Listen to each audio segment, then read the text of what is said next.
Josh Raven here with the Daily Dot at the European LCS Week 1 Day 2, joined by Kasing from Vitality, fresh off of a victory against Fnatic.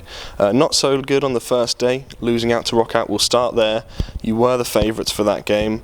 What went wrong against Roccat and against a team that was essentially a mixed team for the start of this LCS? Well, it first started we wanted to play a lane swap that we didn't really practice or have enough practice on. There were multiple lane swaps we played, but that specific one we did in that game, it just went wrong after minute 4, and then after it just went to shit. Sorry, I can't even say that right. You can swear. Oh, sorry. Yeah, it just went really badly. And after we just pretty much played that game and played to lose. I don't know. After 4 minutes, it was over. We checked the replay and stuff, and then we just discussed what happened. And I mean, now of course we've decided we cleared up all the misconceptions and stuff. So that probably won't happen again. But yeah, on the first day it was pretty bad. Well, thankfully for you guys, you were able to come back going in against Fnatic. It's hard to say who was the favourites after that first day performance. Probably everyone expecting Fnatic to come out again and come out on top, but you were able to pick up the win against the favourites.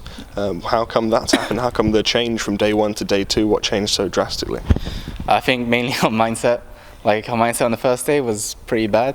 In terms of course, sorry. Of course, we wanted to win, but we kind of underestimated them. So of course, that can happen in games, especially first games. So one is that, and also another note, we're still new as a team. We haven't had that much days of practice, and I just think with time we'll become even stronger. Well, before we get into the rest of the LCS and your team currently, we do have to look back a little bit at the off-season that's just occurred. You went on a little travel, you went on a journey to North America, had a tryout with TSM. As it happens, you come back to Europe, but we'll visit that for a second. How was playing with TSM, going to North America? How was the environment different, and what in the end made you come back? I think playing in NA overall was really different. The food atmosphere was really, really good. I probably think I would have stayed there if it was on the basis of that I would only eat food, But regarding practice and stuff, I didn't feel like it was that beneficial for myself. I didn't feel like I would improve. One is because the ping there was atrocious. I don't like playing with 60 to 80 MS every day. It was just I couldn't play certain champions, And I don't know, it felt really weird just being in NA. I enjoyed it, don't get me wrong, but yeah, I just personally felt like EU was a better region, especially for being competitive. Since myself as a player, I want to look to improve. And I think TSM as an org were really friendly. They're probably the most friendliest org I've ever been with. They cared a lot about their players, and yeah. I think I just preferred EU overall. Okay, well, you did come back to Europe and in the end ended up with this Vitality lineup kind of formed out of the sale of Gambit. So what was the formation of this team like? Were you approached first? Did they give you a lineup that they wanted when they approached you? How did the whole process go down? Well, after people kind of assumed that I was free agent, on Reddit, blah, blah, blah, and I got a lot of offers actually, probably around 13, and that's including both EU and NA. So I felt I wanted to just look around and explore my options. Of course, TSM being one of them, which is who I tried out with.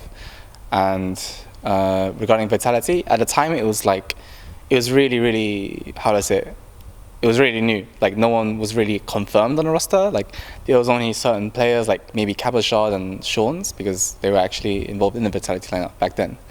And I didn't really know who the jungler would be, or mid, or AD carry even. So yeah, it was just sort of a project kind of thing, People will say, oh, we're going to build this, blah, blah, blah, get this player. But of course, if nothing's set in stone, that doesn't really guarantee my, my place in the team. So I think the most easiest decision I did, or based on what I had at the time, I chose TSM just to see how it was. Even though I didn't expect to be in NA or expect to get an offer from TSM, because I felt like it was too early for me as a player. There were still supports that were better than me at the time, Yellow Star, Miffy. Even I would consider Vander can maybe be better too. So I just didn't, I was quite surprised. Okay.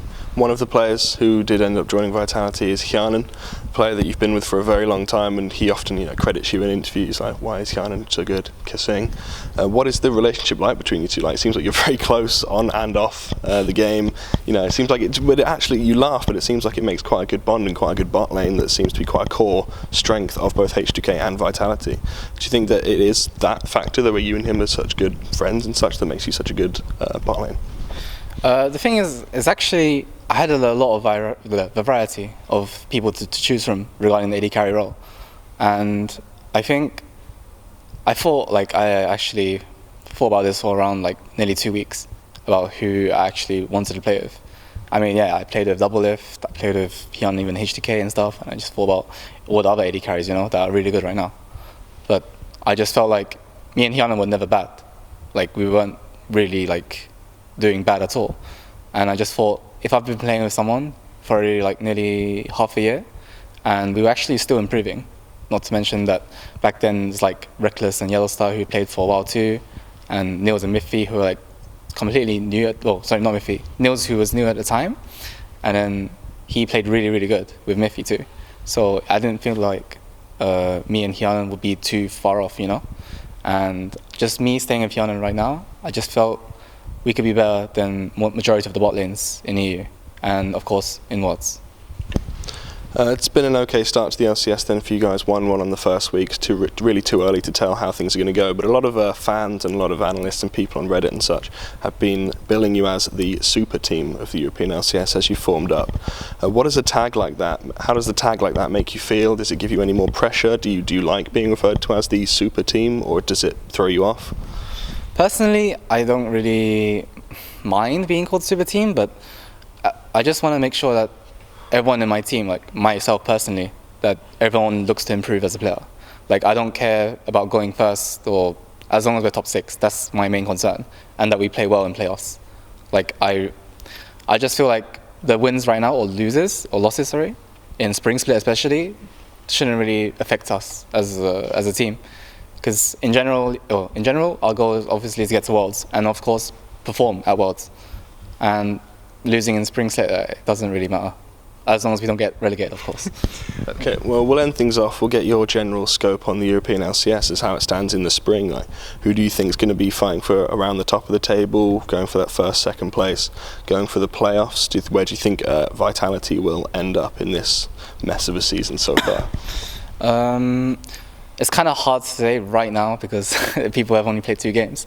But I actually feel like G2 could be really, really strong. I mean, despite Kikis being top lane, their new Korean jungler and AD carry are actually pretty good. From what we've scrimmed against them and stuff. They're pretty decent. Okay, well, thank you very much for the interview and good luck in the rest of the season. No worries. You too. Thank you.